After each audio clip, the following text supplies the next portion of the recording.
Doon sa mga walang malaking pampuhunan, yun bang natatakot na mamuhunan kasi pag nag-fail siya, syempre hindi ka kikita.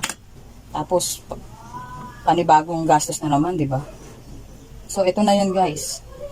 Tinuruan ko na kayo kung paano yung paggawa. Then malalaman nyo rin kung tutubo kayo dito.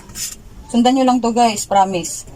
Pagka namuhunan ka na isang beses, matutukan mo lang to guys. Hindi ka magpe-fail. Ganyan lang, napakasimple lang gawin yan. Basta sundan mo lang yung video na to. Mapiperfect mo din yan. Hindi ka naman tatakot na mamumuhunan ka tapos magpe-fail ka, di ba? Hirap naman mo kasi panibago na naman. Sayang naman yung pinuhunan mo, hindi ka tumubo. Ito na yun guys, malalaman mo na. Panoorin mo lang tong video na to hanggang dulo.